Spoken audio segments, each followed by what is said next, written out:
Mai témánk? Az érzelmi kötődések.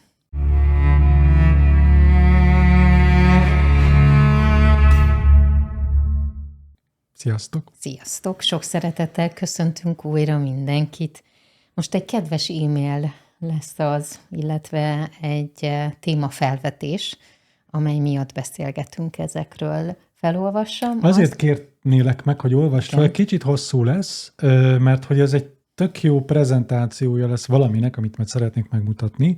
Úgyhogy kicsit hosszú, nem olyan vészes, egy 10 sor, amit most Nóri felolvas. Egy jó rálátása lesz dolgoknak. Pszichológiában, hogy hogyan viszonyulunk az emberi kapcsolatainkban a másikhoz érzelmileg, mennyire tudunk bizalommal, biztonságérzettel kapcsolódni, hogyan kezeljük a közelséget és a távolságot. 4 félét különböztet meg a pszichológia. Igen, ezek az érzelmi kötődések, ez a 4 féle. Az első a biztonságos kötődés. Az egyén jól érzi magát közelségben és távolságban is, bízni tud másokban, képes segítséget kérni és adni, jól kezeli a konfliktusokat. A második az elkerülő kötődés. Az illető távolságot tart, nehezen enged közel másokat, sokszor önállóságot túlhangsúlyoz és nehezebben mutatja ki az érzelmeit. A 3. az ambivalens, szorongó kötődés. Az ember nagyon vágyik a közelségre, de fél az elutasítástól vagy elhagyástól, ezért gyakran szorong a kapcsolatokban, túl gondolja a dolgokat és bizonytalan. A 4. pedig a dezorganizált, zavaros kötődés. A személy ellentmondásosan viselkedik, egyszerre vágyik közelségre és fél tőle, ez gyakran traumatikus gyermekkori élményekből, például bántalmazásból ered. Köszönöm, Nóri. Én is. Ez mindent megmutat, amit így a pszichológiából, amikor a személyiségeddel dolgozol és eljársz pszichológushoz, eljársz önismeretre, és akkor vannak ilyen típusok, meg mindenből vannak ugye típusok, mi bármilyen tanokkal találkozol, biztos, hogy lesznek típusok, és örülsz majd, hogy akkor én ebbe a típusba tartozom, és akkor itt lehetett érezni, hogy ha 4-es vagy, akkor nyilván akkor dolgozzál magadon, hogy elérj ugye az 1-esbe kategóriába, hogy ne legyenek ilyen traumás dolgaid. Szóval ez az, ami egy nagyon jól megmutatja, hogy mi a baj. Neked van így kérdésed, vagy valami kommented? Igen, az jutott eszembe, mielőtt még belemennénk az egészbe, hogy ugye, ha segít kategorizálni magunkat, akkor jobban megismerjük magunkat, jobban rálátunk magunkra, és mondjuk elhelyezzük magunkat a társadalomban, a környezetünkben, a kapcsolatainkban, bárhol. És ez 2 dolgot tud szerintem eredményezni. Vagy az van, hogy igen, én ilyen vagyok, de ez nem jelent semmit, vagy pedig az van, hogy akkor ezeket nekem ki kell javítani, hogy az 1-es állapotba elérjek, ahol a biztonságos kötődést meg tudom élni. Igen. Akár. Azért csapda ezekkel a dolgokkal foglalkozni, mert amikor te megtalálod, hogy te ilyen vagy, mert mondjuk te észreveszed magadon, és akkor azt mondod, hogy de Kuno, hát ez tök jó, mert most már segít rálátnom. Ez nagyon jól hangzik, de 2 dolog lehetséges. Segít rálátnod, és azáltal, hogy segít rálátnod, mélyebben megérted magadat, majd egyszer csak rá tudsz arra jönni, hogy nincs szükséged, elengeded azokat a traumákat, stb., amik voltak, vagy segít rálátnod, és beleragadsz attól, mert azt mondod, hogy én ilyen vagyok, dolgozok magamon, de nem sikerül, és beleragadsz évekig. Ugye mind a 2 Igen. ismerjük. Azt gondolod, hogy, és itt ez a csapda benne, hogy azt gondolod, hogy ha nem látsz rá, ha nem érted meg, akkor nem tudsz anélkül létrehozni magadban olyan változást, hogy csak úgy magadtól el tud engedni ezt a dolgot. És itt jön be az a nagyon fontos tévút, hogy a dolgozni magamon az nem egy feltétel, és nem egy megoldás egyben. Tehát az, hogy dolgozol magadon, nagyon szeretném hangsúlyozni, ha nem dolgozol magadon, ugyanoda el tudsz jutni, mint aki dolgozik magán. Ha te dolgozol magadon, ugyanúgy bele tudsz ragadni abba, mint aki nem dolgozik magadon. Tehát ez az, hogy te dolgozol magadon, legyen az spiritualitástól kezdve a pszichológiák bármi, az nem jelent semmit, attól te nem leszel jobb. És nagyon sokan ugye azt gondolják, hogy a spirituálisan dolgoznak magukon, az jobb. Mint hogy ez előfeltétel lenne. Szeretném hangsúlyozni, hogy nem az, és attól, sőt, inkább azt tapasztalom, hogy aki dolgozik magán, az sokkal könnyebben ragad bele abba, amiben van, mert beleragad az agyában, abba az állapotba, hogy én ilyen vagyok, megismertem magam, most már jó, most már tudom. És az, hogy a tudom, ez egy sokkal nagyobb blokkja az önszeretetnek és a megszabadulásnak és az elengedésnek, a tudom, mert akkor a tudom, akkor te tudod, de nem engeded meg az érzést mögötte. És nagyon sokszor látom, hogy amikor emberekkel dolgozom, akkor nagyon szinte mindig kivétel nélkül az van, hogy amikor találkoznál pont a saját érzéseiddel, a valódi érzéseiddel, akkor ahelyett, hogy találkoznál velük, bekapcsol az agy, és elmondja, a 3-as típusba vagyok, azért, mert ide kerültem, én így működök, megmondta, és fölolvasva elmondod a tanokat, elmondod a pszichológiai bejegyzéseket, elmondod, visszamondod, a betanult szöveget így elmondod, és ezzel azt mondod, hogy te már tudod.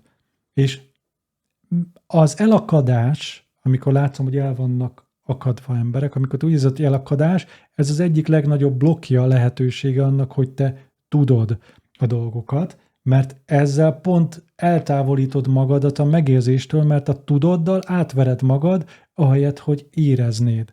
És ezért, amikor én ellene vagyok látszólag az ilyen spirituális, meg egyéb technikáknak, akkor nem a technikák ellen vagyok, hanem az önbecsapás és az önhazugság ellen vagyok, hát se ellen vagyok, csak azért vagyok, inkább így mondjam, hogy arra fölhívjam a figyelmet, és ezért szeretném felhívni a figyelmet, hogy ne járjatok el, ne tanuljatok meg ilyeneket, mert felesleges, mert úgysem fog segíteni, de úgyis, ugye ezt már mondtam, de ha meg segítenie kell, akkor meg bármi segíthet.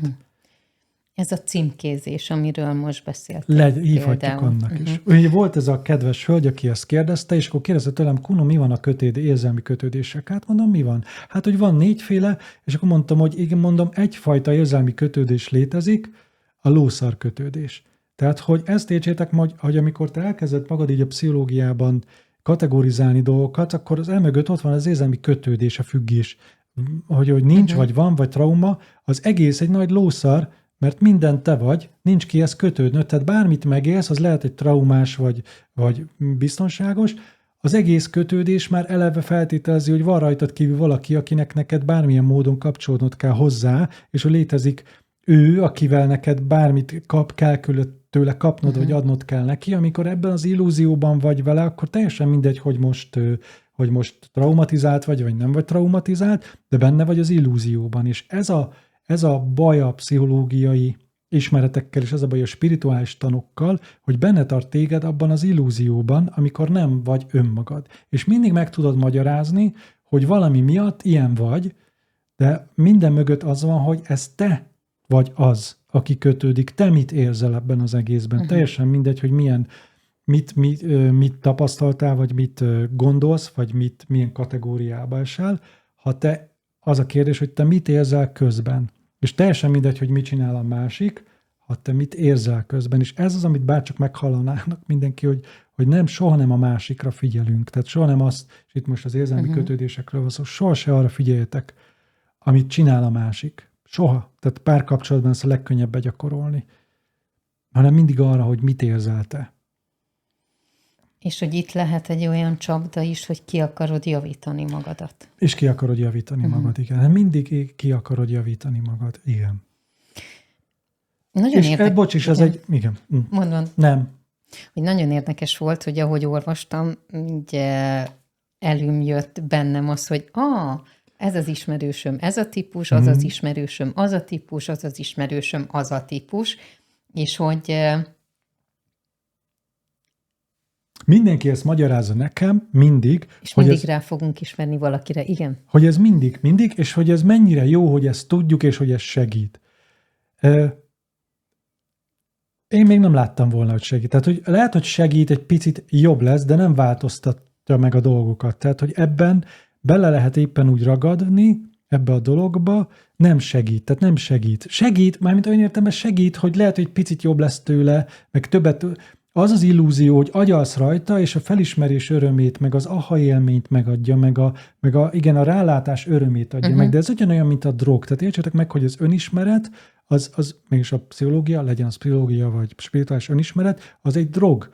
Az egy drog, amíg ugyanúgy belövöd magad, az egy pozitív élményt, hogy ezt most már megértettem, és az agy ilyenkor termeli a megfelelő vegyületeket, és van egy jó érzés, és utána ugyanúgy mész vissza ebbe a dologba, és úgy tűnik, mintha változtatnál ezen a dolgon, de mindig vissza fogsz esni. És lehet, hogy 20 dologból egy dolog megváltozik, de találsz, ott van még 19, meg még találsz még 2. Tehát, hogy ez vegyétek észre, hogy a spirituális út, a spirituális önismeret, az valójában a drogozással és a függőségekkel nagyon-nagyon-nagyon nagy összhangban van, mert mindig be kell lőnöd magad, hogy jobban legyél. Ugyanezt csinálod a reggeli Joe Dispenza meditációval, bocsánat, már biztos unjátok, hogy a reggeli akármilyen jobbító meditációddal, hogy belövöd magad, hogy jó pozitív legyen a napod. Ugyanúgy, mint hogyha beszívnál valamit. Egyébként én most beszélgettem egy orvossal, és a függőségekről volt szó, és direkt rákérdeztem, hogy van-e olyan, hogy valaki terápia függő, és mondta, hogy igen, és egyre több. Tehát, hogy ők azt tapasztalják, mert hogy élete végéig akar terápiába járni, hogy minél jobban megismerje, felfedezze, megtudja, és az is valahogy egy ilyen biztonságérzetet ad számára, és nem kell kilépnie egyébként. Zseniális vagy, Nóri. Nyilván nem mondom, hogy mindenki, de általában most az én tisztem az, hogy felhívjam erre a csapdára a figyelmet. Most aki azt akarja meg, hogy nekem jobb lett az életem, hogy terápiára jártam, nem tudok ezzel vitatkozni, mi így láthatatlanba. Szóval csak egyféle kötődés van, a lószar kötődés. Hát ez egy izgalmas dolog. Igen? Igen. Én kíváncsi vagyok, hogy milyen kommentek fognak erre érkezni, és lehet, hogy utána lesz még ebből majd videóm. Igen. Úgyhogy várjuk ezeket nagyon jó a kommenteket. Igen. Jók szoktak érkezni, és szerintem így egyre mélyebbek, meg máshonnan megközelítve, és ilyen nagyon jó gondolkodásra késztetnek ezek. Igen. És azt látom, hogy mindig azok a kérdésekből születnek aztán a videók, amikre szoktátok mondani, hogy ez tök jó videó lett. Általában mindig a nagyon személyes jellegű sztoris kérdésekből tudjuk továbbvinni egyébként a témát, vagy abból így jobban ki tud sülni, és én is jobban bele tudok menni. Az abban így általánosságban nehéz azt mondani, nem lehet semmire se azt mondani, hogy jó, ez nem jó, mert sok szoktam mondani, ugye? Tehát nyilván ez hülyeség, hogy valami nem működik, vagy működik, mert mindig egyedi esetek vannak, minden ember egyedi, és van, akinek ez működik, de minden ember valamibe bele fog ragadni, én csak rámutatok, hogy mindenbe beleragadsz. Lehet, hogy abból a 100-ból, amit én mondok, hogy ebbe bele lehet ragadni, te azt mondod, ebből a 2-ben nem ragadtam bele, igen, a másik 98-ban beleragadsz, és akkor lehet azt mondani, hogy igen, tévedtem, igen, abban a 2-ben nem ragadtál bele, igen, tök jó, de hát az én dolgom ezekkel a videókkal az, hogy fölhívjam, hogy mi mindenbe lehet beleragadni, de ezt ragadjatok bele nyugodtan, csak szóltam, hogy bele lehet ragadni. Persze az a kérdés, hogy te szeretsz beleragadni. Vagy... Jöjjenek a kérdések. A Kuno videóktól való függés. Légy szíves, ne függjetek. Igen. Nem fog segíteni semmit. Jó, ne függjetek a videóktól. Ja. Érzelmi kötődések, ez volt a mai témánk. Sziasztok! Sziasztok!